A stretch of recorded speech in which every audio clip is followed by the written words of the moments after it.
हाँ, प्रभु का धन्यवाद करते हैं। आज के वचन में हम लोग जाने वाले हैं और आज हम लोग लूका रचित सुसमाचार उसके 20वें अध्याय से देखने वाले हैं और कुछ बातों को मैं विश्वास करता हूं परमेश्वर हमसे और आपसे बातचीत करेगा। क्या आप तैयार हैं वचन को सुनने के लिए? यस, आमेन।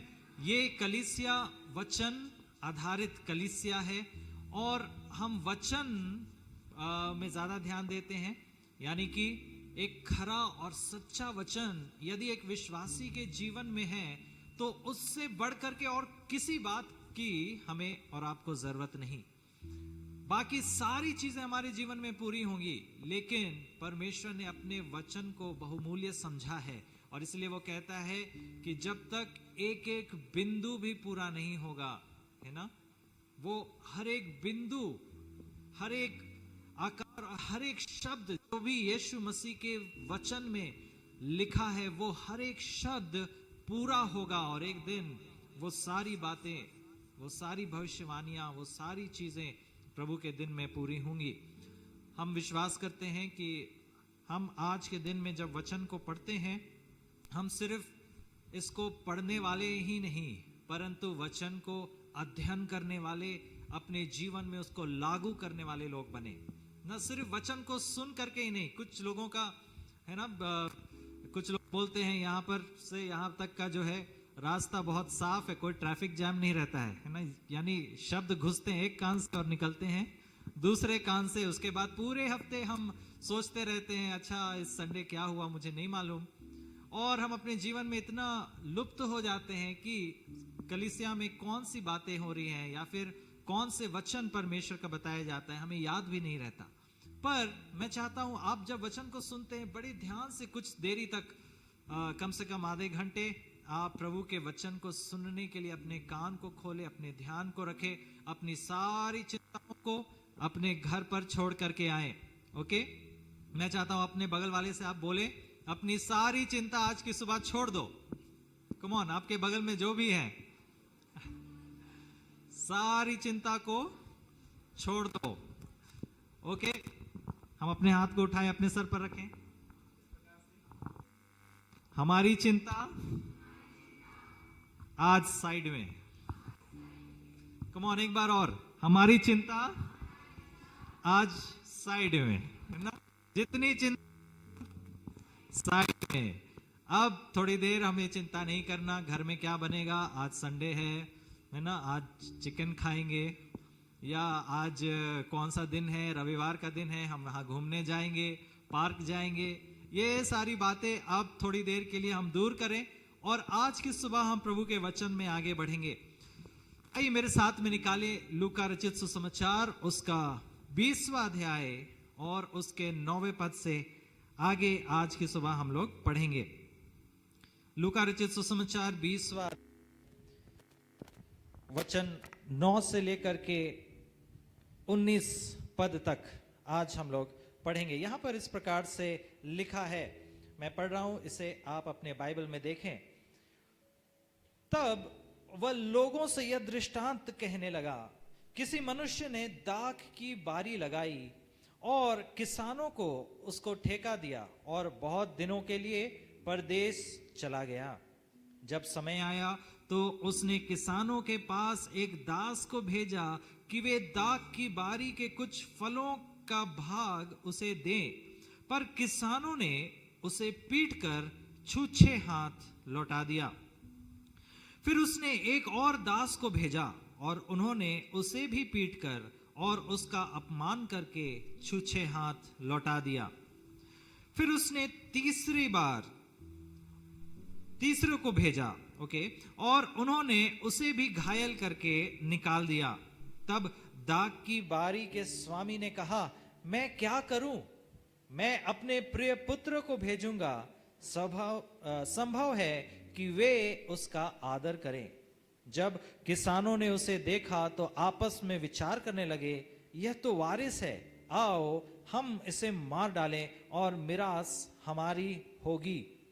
और उन्होंने उसे दाख की बारी से बाहर निकालकर मार डाला। इसलिए दाख की बारी का स्वामी उसके साथ क्या करेगा? वह आकर उन किसानों को नष्ट करेगा और दाख की बारी दूसरे को सौंपेगा। यह सुनकर उन्होंने कहा, परमेश्वर करे ऐसा ना हो।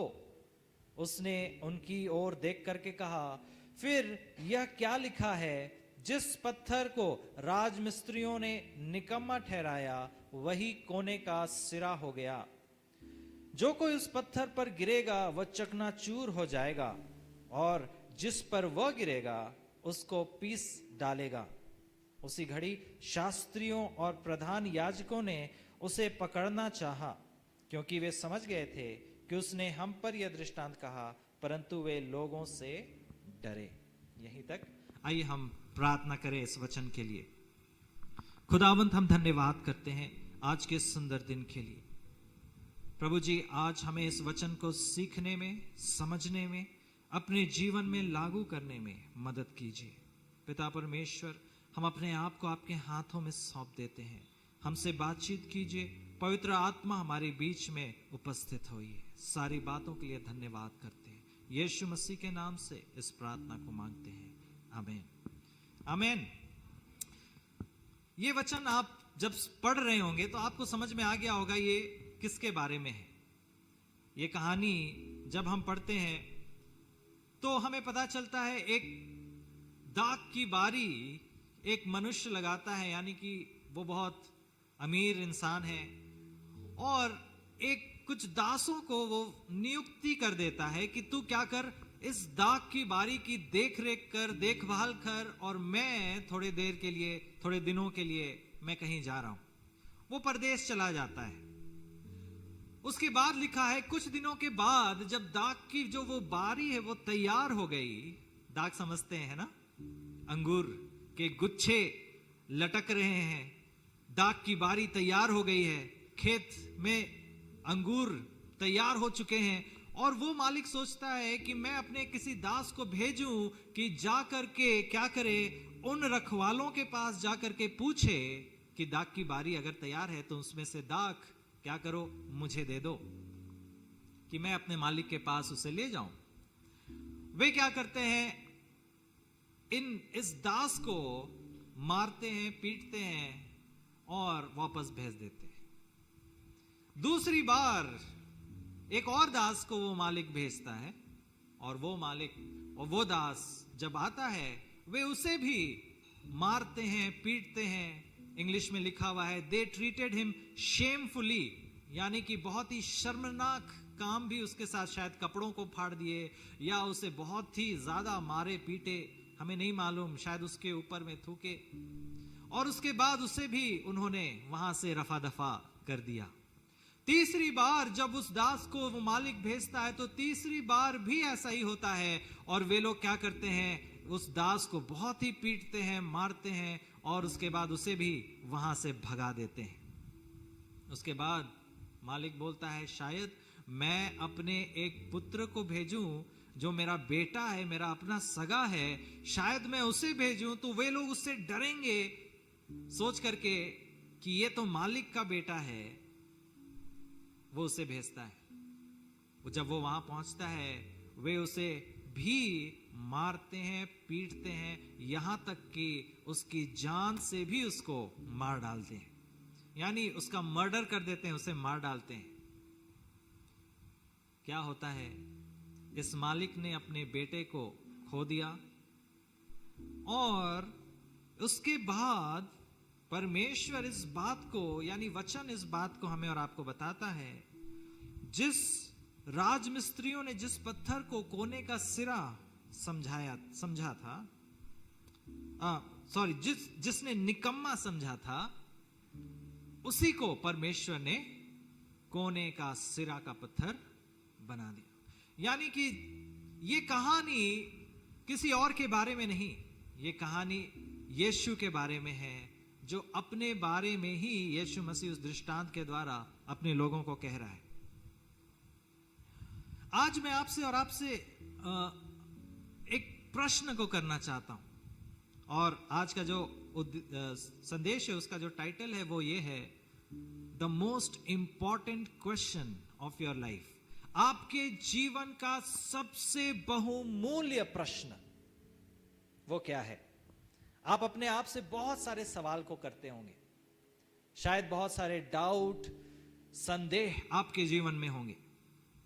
आप सोचते होंगे हम आगे चल के कौन सी नौकरी को करेंगे, हमारा घर कैसे होगा, हमारा घर कैसे चलेगा, हमारे बच्चों का क्या होगा, हमारे घर का क्या होगा, हमारे पति का क्या होगा, हमारे परिवार का क्या होगा। शायद बहुत सारे सवाल और जवाब आप अपने अंदर में रखते होंगे और बहुत सारी चिंताओं को भी करते होंगे। लेकिन हमारे जीवन में एक सबसे इंपॉर्टेंट क्वेश्चन वो नहीं कि हम अपने जीवन में क्या करेंगे, पर हमारे जीवन में सबसे इंपॉर्टेंट क्वेश्चन या सबसे जरूरी बहुमूल्य प्रश्न ये है, जब तुम्हें यीशु को दिया गया, जब तुम्हारे जीवन में यीशु आ गया, जब तुम्हारे जीवन में यीशु मसीह की उपस्थिति आ गई, जब पवित्र आत्मा तुम्हारे जीवन में वास करने लगा, तब तुमने उसके साथ क्या किया? ये एक बहुत ही इंपॉर्टेंट क्वेश्चन है, बहुत ही बहुमूल्य क्वेश्चन है। और यीशु मसीह इस प्रश्न को अब पूछ रहे हैं जब उनके मरने का दिन बहुत ही नजदीक है। कुछ ही दिनों में यीशु मसीह को क्रूस पर चढ़ा दिया जाएगा। कुछ ही दिनों के बाद यीशु मसीह धोखा खाएंगे। यहूदा इस्करियोती उसको धोखा देगा और उसके बाद में उसे पकड़वा देगा। उसे लोग पकड़वाएंगे, उसके ऊपर में थूकेंगे, उसे पीटेंगे, उसे मारेंगे, उसकी बेइज्जती करेंगे।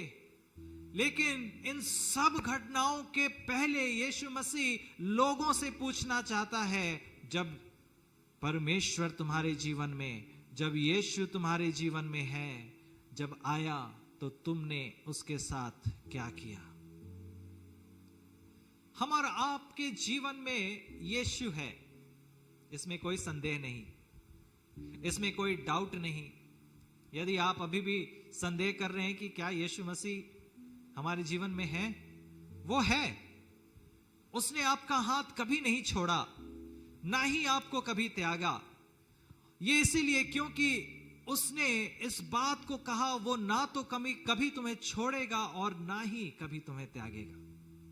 यीशु मसीह ने इस बात को कहा, परमेश्वर के वचन में इस बात को हम और आप पढ़ते हैं, वहां पर लिखा है, वो हमें अपनी आंखों की पुतली की नाई समझता है।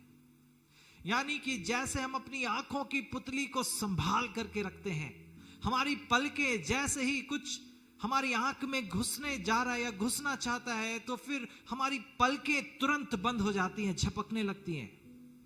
वो क्यों होता है? कि हमारी आंखों को कुछ चोट ना लग जाए, हमारी आंखें खराब ना हो जाएं। और इसीलिए हमें परमेश्वर ने ये हमारी झपकियों को दिया है कि हम झपकी मारते हैं, अपनी आंखों को बचाते हैं, संभाल करके रखते हैं। वैसे ही यीशु भी, परमेश्वर भी कहता है कि मैंने तुम्हें अपनी आंखों की पुतली जाना है, जिसका मतलब है वो हमें कभी ना छोड़ता, ना कभी त्यागता। चाहे परिस्थिति बहुत ही विडंबना में है, बहुत ही मुश्किल में नजर आती है, लेकिन उन सब के बीच में भी परमेश्वर हमें कभी नहीं छोड़ता। वचन हमें बताती है, वो हमें हमारे आंसुओं को अपनी कुप्पी में जमा करके रखता है। एक एक आंसू जो हम बहाते हैं, एक एक विचार जो हम करते हैं, परमेश्वर उसको भूलता नहीं। प्रभु हमारी आंसुओं को अपनी कुप्पी में संभाल करके रखता है।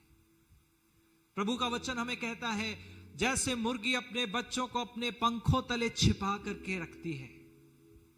आपने देखा होगा, एक मुर्गी अपने बच्चों को अपने पंखों तले छिपा लेती है, वैसे ही परमेश्वर भी अपनी पंखों की छाया में हमें और आपको छिपा लेता है। वो कभी नहीं छोड़ता, ना कभी त्यागता है। पर सवाल ये उठता है, जब वो यीशु जो हमें कभी नहीं छोड़ता, क्या हम उसे छोड़ देते हैं? सवाल ये नहीं कि वो हमें छोड़ता है या नहीं, पर जरूरी सवाल ये है, क्या हम उसे छोड़ देते हैं? क्या हम उसे त्याग देते हैं? क्या हम उसे अपने जीवन से बाहर निकाल देते हैं? और इसीलिए जब हम और आप इस दृष्टांत को जब पढ़ रहे हैं, तो ये एक बहुत ही पावरफुल स्टोरी है जो यीशु मसीह अपने लोगों को बताना चाहता है, और कहीं ना कहीं आज हमसे और आपसे भी वो बातें करना चाहता है। ये कहानी किसी इज़राइल के लीडर्स लोगों के लिए या शास्त्रियों के लिए नहीं है। ये कहानी हर एक मनुष्य के हृदय के लिए है। हर एक मनुष्य जो सांस ले रहा है उसके लिए ये कहानी यीशु मसीह कहते हैं। एक प्रचारक ने एक बार इस बात को पूछा, यदि आज तुम परमेश्वर के सामने खड़े रहो, इमेजिन करके देखिए, यदि आज आप परमेश्वर के सिंहासन के सामने खड़े हैं, परमेश्वर का सिंहासन है, प्रभु उस पर विराजमान है, आप सामने खड़े हैं, और प्रभु आपसे एक प्रश्न करता है, और वो कहता है, तुमने मेरे बेटे के साथ क्या किया? यानी कि यीशु के साथ तुमने क्या किया? आपका आंसर क्या होगा? शायद सन्नाटा छा जाएगा, आपके पास कोई सवाल ना रहे। हर एक प्रश्न जो हमारे जीवन में होता है, इस प्रश्न के सामने वो छोटा पड़ जाता है। हमने यीशु के साथ क्या किया? ये कहानी दाख की बारी के बारे में नहीं है, पर ये कहानी हमारा जो रिस्पॉन्स है यीशु के प्रति, उसके बारे में है। जब यीशु हमारे जीवन में आता है, वो हमारे जीवन को बदलना शुरू कर देता है। हमारे अंदर में ट्रांसफॉर्मेशन आने लगता है, एक चेंज आने लगता है, बदलाव आने लगता है, चीजें बदलने लग जाती हैं। हमारा जीवन जो पहले था वो अब नहीं रहता, हमारा जीवन बदलता चला जाता है। हमारे जीवन में बहुत सारी चीजें लगती हैं वो पीछे छूट गई हैं, और इसीलिए परमेश्वर ने हमें और आपको एक ट्रस्ट के साथ, एक भरोसे के साथ एक दाख की बारी सौंपा है। हमने अभी अभी पढ़ा 9वें पद में कि किसी मनुष्य ने दाख की बारी लगाई और किसानों को उसका ठेका दे दिया और बहुत दिनों के लिए परदेश चला गया। ये दाख की बारी क्या है? ये दाख की बारी ये संसार है, ये कलीसिया है, हम और आप हैं। और किसी मनुष्य को, एक मनुष्य ने दाख की बारी तो लगाई, यानी परमेश्वर ने इस पृथ्वी को रचा और उसकी जिम्मेदारी, कलीसिया की जिम्मेदारी किसको दिया? हमें और आपको दिया। और उसने कहा कि इस दाख की बारी की अच्छी रखवाली करना। जब हम यशाया और उसके 5वें अध्याय को निकालते, मेरे साथ में निकाले, यशाया नबी की पुस्तक, उसका 5वां अध्याय, यस, उसके पहले पद से यदि हम पढ़ते हैं तो यहां पर एक दाख की बारी के बारे में लिखा है।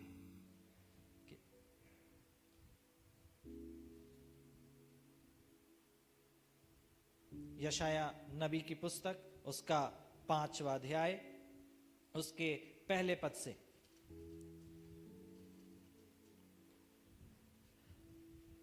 अब मैं अपने प्रियों के लिए और उसकी दाख की बारी के विषय में गीत गाऊंगा। एक अति उपजाऊ टीले पर मेरे प्रियों की एक दाख की बारी थी। उसने उसकी मिट्टी खोदी, उसको पत्थर बीनकर उसमें उत्तम जाति की एक दाखलता लगाई। उसके बीच में उसने एक गुम्मट बनाया और दाखरस के लिए एक कुंड भी खोदा। तब उसने दाख की आशा की परंतु उसमें निकम्मी दाखें ही निकली। अब हे यरूशलेम के निवासियों और हे यहूदा के मनुष्य, मेरे और मेरी दाख की बारी के बीच न्याय करो। मेरी दाख की बारी के लिए और क्या करना रह गया जो मैंने उसके लिए ना किया हो? फिर क्या कारण है कि जब मैं दाख की आशा की तब उसमें निकम्मी दाखें लगी? अब मैं तुमको बताता हूं कि अपनी दाख की बारी से क्या करूंगा। मैं उसे कांटे वाले बाड़े को उखाड़ दूंगा और वह चटकी जाएगी, और उसकी दीवार को ढा दूंगा कि वह रौंदी जाए। मैं उसे उजाड़ दूंगा, वह ना तो फिर छांटी ना खोदी जाएंगी, और उसमें भांति भांति के कटीले पेड़ उगेंगे। मैं मेघों को भी आज्ञा दूंगा कि उस पर जल ना बरसाए। यशायाह नबी एक बात को हमें कह रहा है, वो बताना चाह रहा है परमेश्वर ने दाख की बारी लगाई, मिट्टी खोदी, उसमें कुंड बनाया, उसमें पत्थर डाला, उसमें सब कुछ किया, उसमें खाद डाला, मेहनत किया, लेकिन जब फल देने का समय आया तो वो फल निकम्मी निकली। परमेश्वर का वचन हमें और आपको बताना चाह रहा है, प्रभु ने हमें और आपको ये कलीसिया, ये पृथ्वी, ये सब कुछ सौंपा है, और वो कहता है कि इसका देखभाल करना, इसको संभाल करके रखना। पर हम और आप कई बार उस दाख की बारी को संभाल करके नहीं रखते। हमारा जीवन परमेश्वर ने खराब था, उसको अच्छा किया, लेकिन अब हम अपने जीवन में परमेश्वर को याद नहीं रखते। भजन संहिता 24 और उसका पहला पद हमें और आपको इस बात को बताता है, your life is not your own. तुम्हारा जीवन सिर्फ तुम्हारा नहीं है। Your abilities are not your own. तुम्हारा जो सक्षमता है या फिर जो चीजें तुम्हें सक्षम बनाती है वो तुम्हारी अपनी नहीं है। Your opportunities are not your own. तुम्हारे जो मौके हैं जो प्रभु तुम्हें देता है वो तुम्हारे अपने नहीं है, ये प्रभु तुम्हें देता है कि उन दिनों में तुम खड़े होकर के परमेश्वर के लिए विराजमान हो सको। ये सब कुछ, ये पूरा ब्रह्मांड, ये पूरी पृथ्वी, ये सारी सृष्टि परमेश्वर की ओर से दिया गया हमारे लिए तोहफा है। हम और आप इस बात को नहीं बोल सकते ये हमारा बनाया हुआ है। आज दुनिया में हम और आप इसी चीज को देखते हैं। लोग कहते हैं मेरी शक्ति, मेरी बल, मेरी ताकत, मेरा पैसा, मेरा वैभव, ये सब कुछ हमने बनाया है, ये सब कुछ हमारा ही तो है। परमेश्वर कहता है ये सब कुछ तुम्हारे लिए एक गिफ्ट है, एक तोहफा है। द गिफ्ट ऑफ लाइफ, एक जीवन का गिफ्ट या तोहफा परमेश्वर ने हमें और आपको दिया है।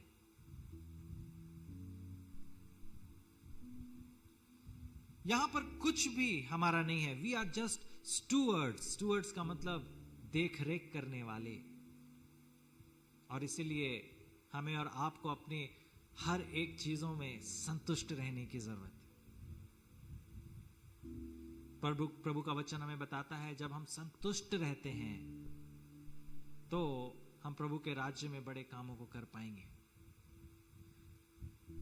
आज हमारे जीवन में संतुष्टता नहीं है, हम संतुष्ट नहीं है, संतोष नहीं है हमारे जीवन में। हमें सब कुछ अच्छा चाहिए। यदि हमारे पास एक अच्छा फोन है तो हमें और भी अच्छा फोन चाहिए। यदि एक अच्छी गाड़ी है तो हमें उससे भी अच्छी गाड़ी चाहिए। यदि हमारे पास एक घर है तो उससे भी बड़ा घर चाहिए। आज हम संतुष्ट नहीं रहते। पर आपको मालूम है मसीही जीवन का एक सीक्रेट है, एक रहस्य है जिसके साथ हम प्रभु में बने रह सकते हैं, और वो ये है संतोष करना। खास करके इस जनरेशन में, इस पीढ़ी में, जब आप जवानों से बातें करे। आज फोन का समय है, गैजेट्स का समय है। लोग सबसे अच्छा गैजेट, सबसे अच्छा फोन, सबसे अच्छी चीजें अपने पास में रखने चाहते हैं। एक दिखावटीपन का जीवन हम और आप कई बार जीते हैं। हम कहते हैं कि हमारे पास में अच्छी गाड़ी हो, लोग क्या कहेंगे, लोग हमें देखना चाहिए। स्टैंडर्ड हम मेंटेन करने की कोशिश करते हैं। बाइबल बताती है संतोष के साथ रहो। वो एक बड़ी भक्ति है, वो एक बड़ी धार्मिकता है। परमेश्वर के साथ जब हम रहते हैं संतोष के साथ में, इस बात को समझिए, सब कुछ प्रभु का है, सब कुछ को देने वाला परमेश्वर है। चाहे क्या परमेश्वर यदि चाहता तो आपको अंबानी के समान अमीर नहीं बना देता? बना सकता है ना? पर वो नहीं बनाना चाहता, क्योंकि धन एक बहुत ही खतरनाक चीज होती है। यदि हमारा मन धन में रहेगा तो हम प्रभु की सेवा नहीं कर सकते। इसलिए यीशु मसीह ने उस अमीर व्यक्ति से कहा, तुम दोनों चीजों की सेवा नहीं कर सकते। तुम धन की सेवा और प्रभु की सेवा नहीं कर सकते।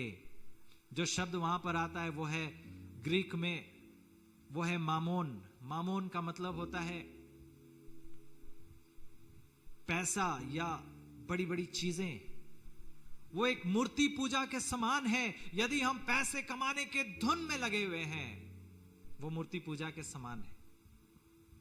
हम प्रभु की सेवा और पैसों की सेवा एक साथ नहीं कर सकते। तो क्या पैसा कमाना गलत है?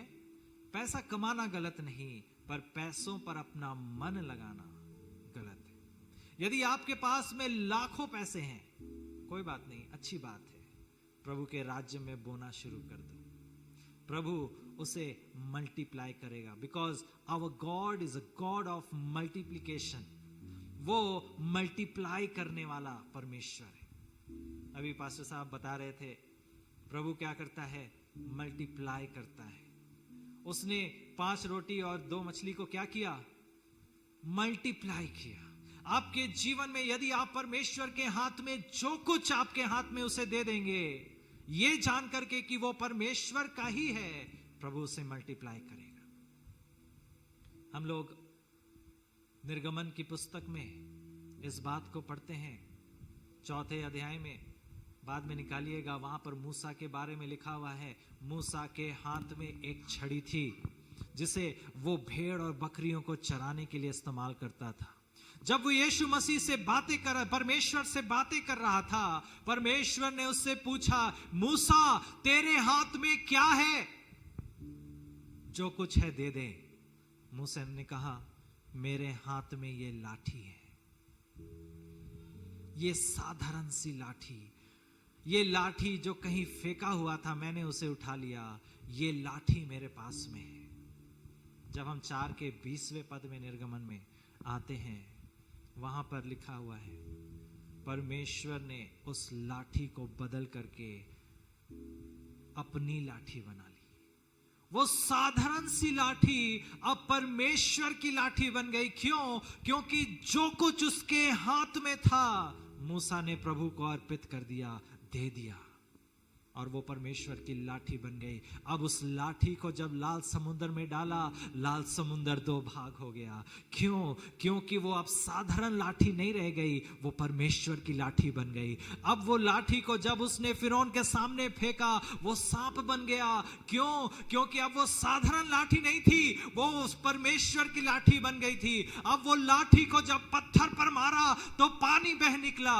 क्यों बह निकला? क्योंकि वो साधारण लाठी नहीं थी, वो परमेश्वर की लाठी बन गई थी। आपके हाथ में वो साधारण सी चीज क्या है जो आप प्रभु को दे देंगे? अर्पित कर दो, दे दो। वो परमेश्वर का है, वो परमेश्वर उसे इस्तेमाल करना आरंभ कर देगा। ये सब कुछ परमेश्वर का है, ये सारी सृष्टि परमेश्वर की है। हम जब भी प्रभु को देते हैं, प्रभु उसे इस्तेमाल करना आरंभ कर देता है। एक बार की बात है, एक पिता ने अपने बेटे को, जब वो कॉलेज जा रहा था, अपने लाइफ में आगे बढ़ रहा था, उस पिता ने बेटे को कहा, ये मेरे तरफ से ये बक्सा है, इसे तुम्हें जब जरूरत होगा तब उसे खोलना या फिर बाद में खोलना।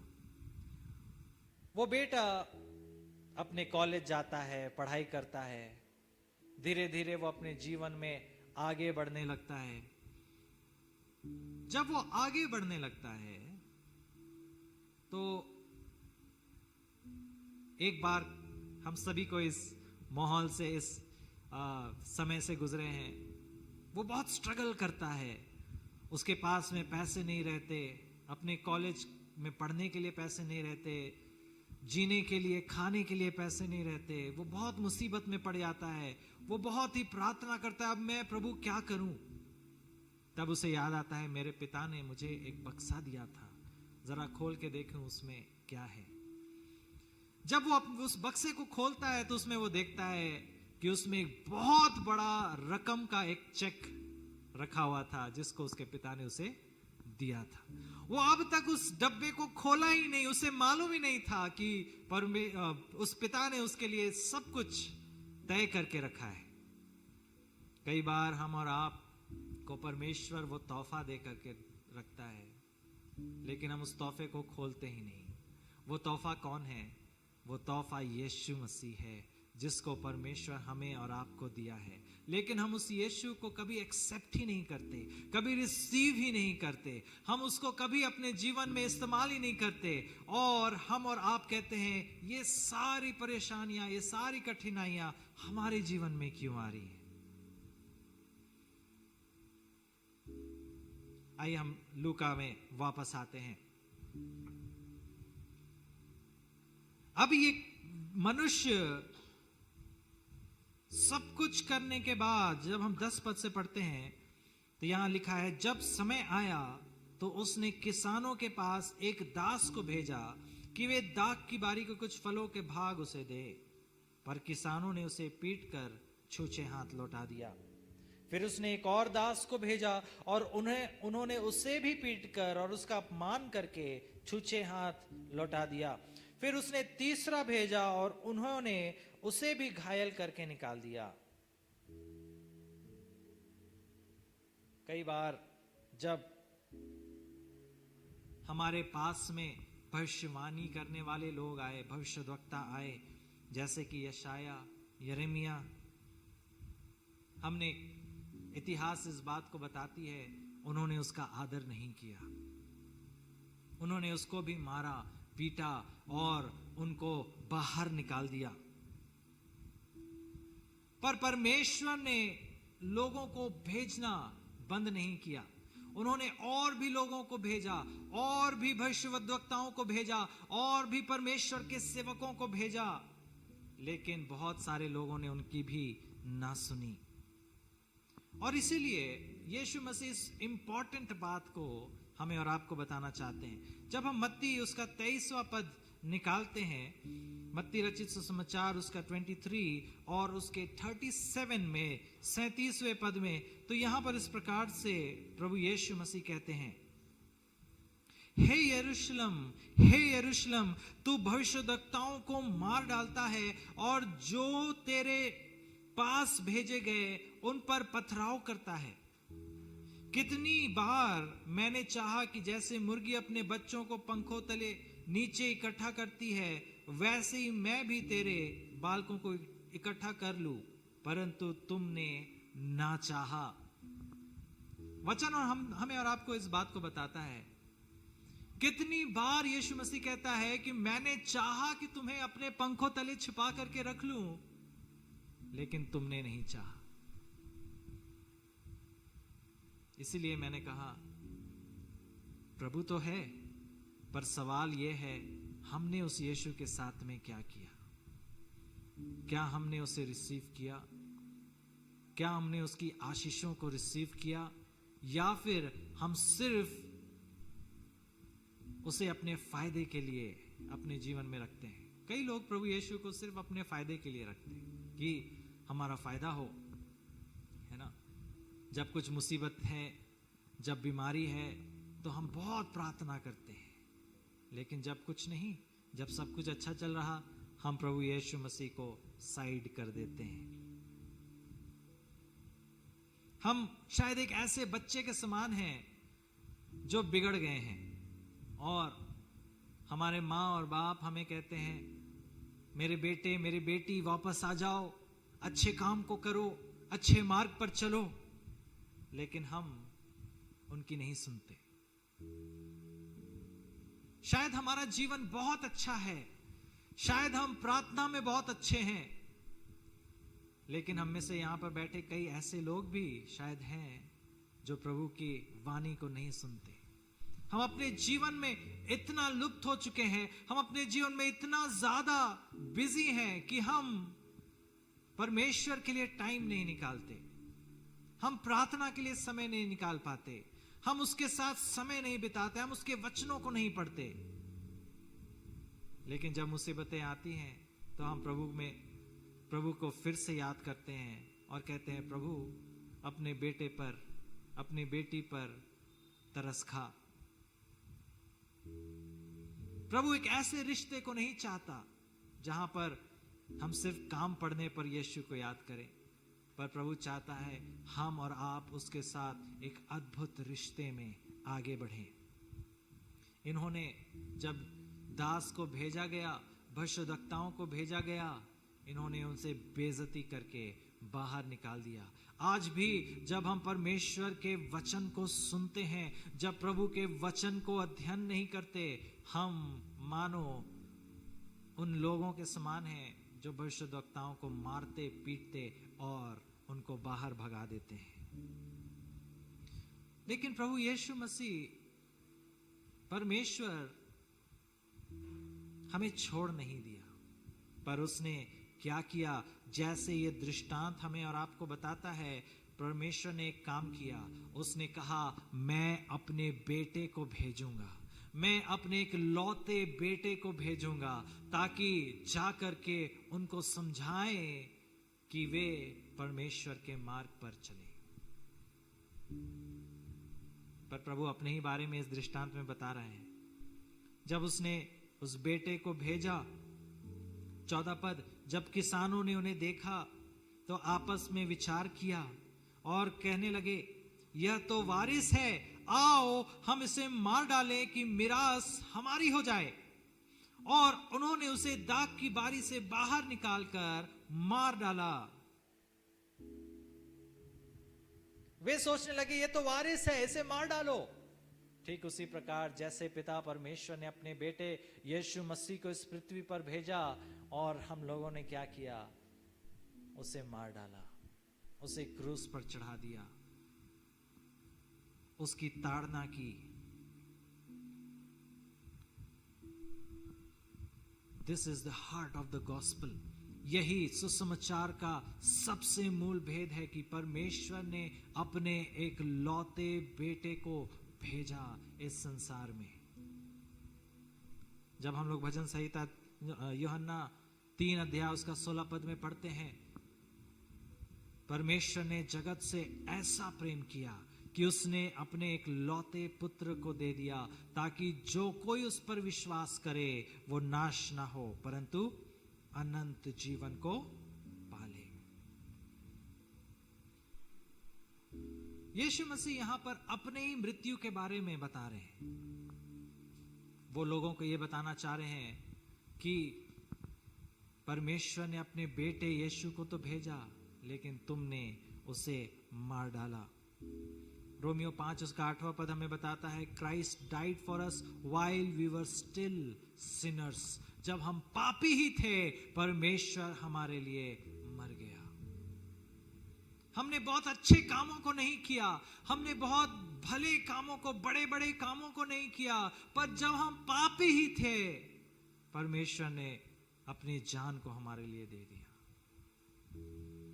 क्या आपको मालूम है परमेश्वर ने आपसे, मुझसे ऐसा प्रेम किया जिसकी कोई तुलना नहीं। द ग्रेटेस्ट सैक्रिफाइस, एक सबसे बड़ा बलिदान जो इस पृथ्वी पर जिससे ऊपर और कुछ हो ही नहीं सकता, उससे बड़ा बलिदान परमेश्वर ने हमारे लिए किया। उसने हमारे लिए अपनी जान को दे दिया। बिली ग्राहम को आप सभी को जानते होंगे। उन्होंने एक बार इस बात को कहा, उन्होंने कहा, the greatest decision anyone will ever make is what they do with Jesus. सबसे बड़ा निर्णय जो आप अपने जीवन में ले सकते हैं, वो सबसे बड़ा निर्णय वो ये है कि आप यीशु के साथ क्या करते हैं। क्या आप अपने जीवन में आज यीशु को क्रूस पर चढ़ा रहे हैं? हम कैसे यीशु को क्रूस पर चढ़ाते हैं? आप कहेंगे, नहीं, हमने तो क्रूस पर नहीं चढ़ाया उसे, हमने तो कुछ गलत नहीं किया। जब जब आप पाप करते हैं तब तब हम क्रूस पर यीशु को चढ़ाते हैं। जब जब हम अनाज्ञाकारी करते हैं तब तब हम प्रभु को क्रूस पर चढ़ाते हैं। जब जब हम प्रभु के वचन के अनुसार नहीं चलते, हम उसे क्रूस पर चढ़ाते हैं। जब हम किसी से प्रेम नहीं करते, हम उसे क्रूस पर चढ़ाते हैं। जब हम घमंड का जीवन जीते हैं, हम उसे क्रूस पर चढ़ाते हैं। जब हम सारी चीजों से ज्यादा किसी और चीज को प्रेम करते हैं, यदि हम परमेश्वर को छोड़ किसी और चीजों से ज्यादा प्रेम करते हैं, हम परमेश्वर को, यीशु को क्रूस पर चढ़ाते हैं। इसलिए बिली ग्राहम ने कहा, the greatest decision anyone will ever make is what they do with Jesus. आज आप और मैं प्रभु यीशु के साथ क्या कर रहे हैं अपने जीवन में? क्या वो हमारा सबसे उत्तम भाग है हमारे जीवन में, या फिर वो सिर्फ हमारा एक साइड में हमारे जरूरत पर पड़ने वाला व्यक्ति है? जब जरूरत पड़े, जब बीमार पड़े, जब किसी चीज की जरूरत पड़े, तब हमें यीशु की याद आती है। या फिर वो हमारा पिता है, या फिर वो हमारा भाई है, या फिर वो हमारा सबसे अच्छा दोस्त है। वो यीशु आपका दोस्त बनना चाहता है। क्या हम और आप उसके दोस्त बनना चाहते हैं? ये सवाल है।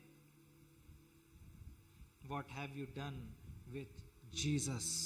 कुछ लोगों ने उसे रिजेक्ट कर दिया, कुछ लोगों ने उसे क्रूस पर चढ़ा दिया, कुछ लोगों ने उसको इग्नोर कर दिया, कुछ लोगों ने उसका मजाक बनाया और आज भी बनाते हैं, और कुछ लोगों ने उसको यूं ही छोड़ दिया। पर हम और आप जो प्रभु के लोग हैं, क्या हम परमेश्वर को, यीशु को अपने सबसे करीब समझते हैं?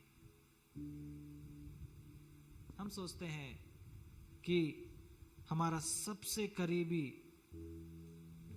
जो चीज है वो कुछ और होगा, हमारी पत्नी होगी या हमारे दोस्त होंगे। पर परमेश्वर आपके सबसे करीबी चीज आपके जीवन में होना चाहिए। एक बुक मैंने पढ़ रहा था और उस किताब में इस प्रकार से लिखा है, उन्होंने, राइटर ने इस प्रकार से कहा, do you know there is a God given void in your heart.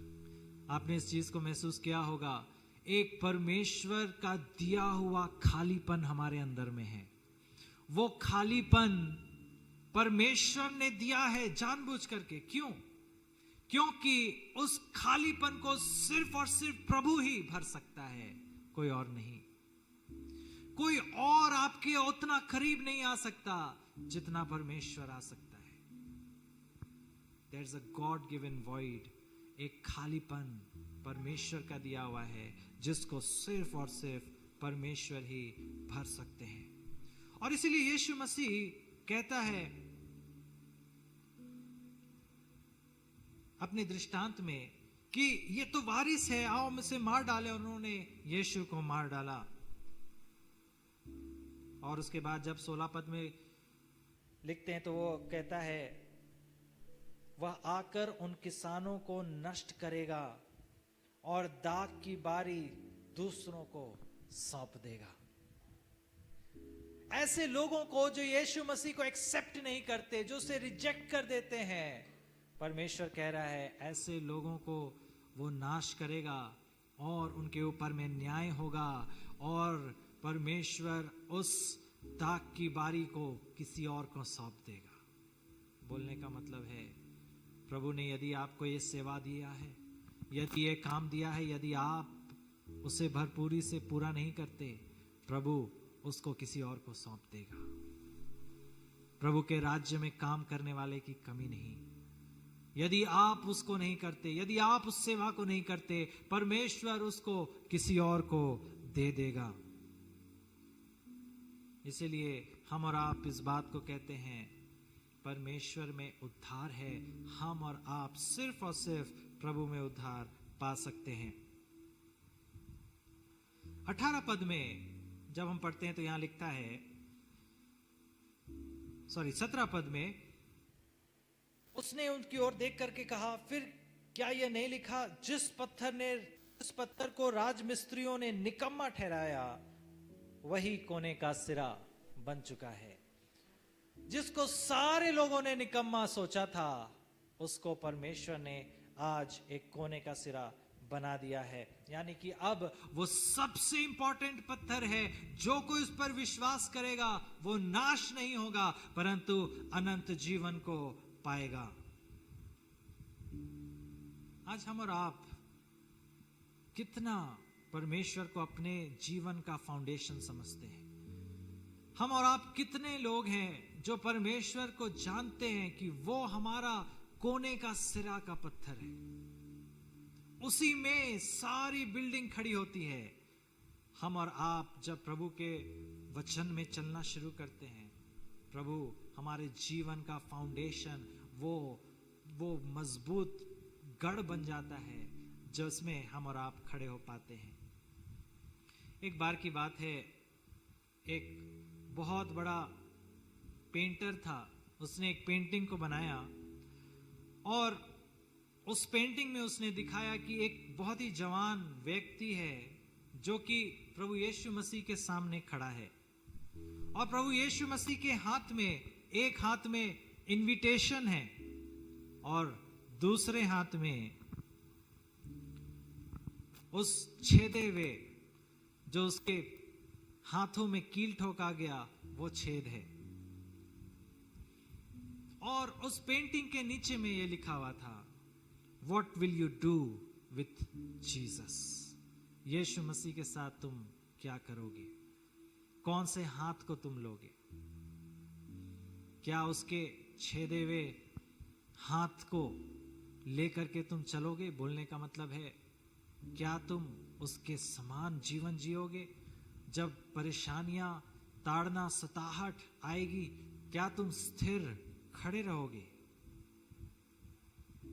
जब यीशु मसीह को क्रूस पर चढ़ाया गया, हमें और आपको मालूम है, उसके साथ में 2 चोर थे जिनको क्रूस पर चढ़ाया गया, और उन दोनों में से एक ने प्रभु का मजाक उड़ाया और उसने कहा कि तू प्रभु का बेटा है, तू परमेश्वर है, अपने आप को बचा नहीं पाया, तू भी क्रूस पर चढ़ गया। और दूसरे ने कहा, प्रभु मुझ पर तरस खा, मैं एक पापी हूं। कौन सा व्यक्ति स्वर्ग गया? जिसने माफी मांगा, जिसने अंगीकार किया, जिसने परमेश्वर को ग्रहण किया, और प्रभु ने कहा, आज ही तू मेरे साथ स्वर्ग लोक में होगा। हमारा जीवन चाहे जैसा भी है, यदि हम यीशु मसीह को आज एक्सेप्ट करते हैं, अपने जीवन में स्वीकार करते हैं, प्रभु कहता है तुम्हारे सारे पाप माफ किए गए, आज ही तू मेरे साथ स्वर्ग लोक में होगा। उन दोनों के बीच में अंतर सिर्फ एक ही था, द रिस्पॉन्स टू जीसस। उसका जो रिस्पॉन्स था दोनों चोरों का अलग अलग था। आज हम और आप किस तरीके से यीशु को ग्रहण करते हैं? हम सबों को यीशु दिया तो गया, पर क्या हम उसके साथ में चलते हैं? क्या हम उसके साथ में बने रहते हैं? क्या हमारा जीवन यीशु के साथ में बना रहता है? आज हमें और आपको इस बात को सोचने की जरूरत है। हमारा जीवन प्रभु में मजबूती के साथ में बना रहे। प्रकाशित वाक्य 3 उसका 20वां पद इस प्रकार से हमें कहता है, He stands at the door and knocks. वो दरवाजे पर खड़ा हुआ खटखटा रहा है। क्या तुम उसके लिए दरवाजा खोलोगे? क्या तुम उसे अपने घर में, अपने जीवन में, अपने हृदय में एक्सेप्ट करेंगे, यदि हम उसे करते हैं, प्रभु हमें अनंत जीवन देता है। दो ही चीज हम कर सकते हैं, या तो उसे हम रिजेक्ट करते हैं और या तो हम उसे एक्सेप्ट करते हैं। कोई बीच का रास्ता नहीं है। कई लोग बीच का रास्ता सोचते हैं ना, कि हम उसे एक्सेप्ट भी नहीं करेंगे लेकिन हम उसे रखे तो रहेंगे, लेकिन उसे पूरी रीति से एक्सेप्ट नहीं करेंगे, ना ही हम उसे रिजेक्ट करेंगे। या तो आप उसे एक्सेप्ट करेंगे और या तो आप उसे रिजेक्ट करेंगे। दूसरा कुरिन्थियों 6 उसका दूसरा पद इस प्रकार से कहता है, For he says, in the time of my favor I heard you, and in the day of salvation I helped you. I tell you, now is the time of God's favor. Now is the time of salvation. आज वो समय है, आज वो दिन है जब हम उद्धार पाएंगे। आज वो दिन है जब हम परमेश्वर के फेवर को अपने जीवन में देखेंगे। कल नहीं, परसों नहीं, थोड़े दिनों के बाद नहीं, पर आज परमेश्वर कहता है कि वो हमारे जीवन में उद्धार को लेकर के आएगा। आज वो समय है जब परमेश्वर का दिन आएगा, क्योंकि वो कहता है, अपनी प्रसन्नता के समय में मैंने तेरी सुन ली और उद्धार के दिन मैंने तेरी सहायता की। देखो अभी वो प्रसन्नता का समय है, देखो अभी वो उद्धार का दिन है।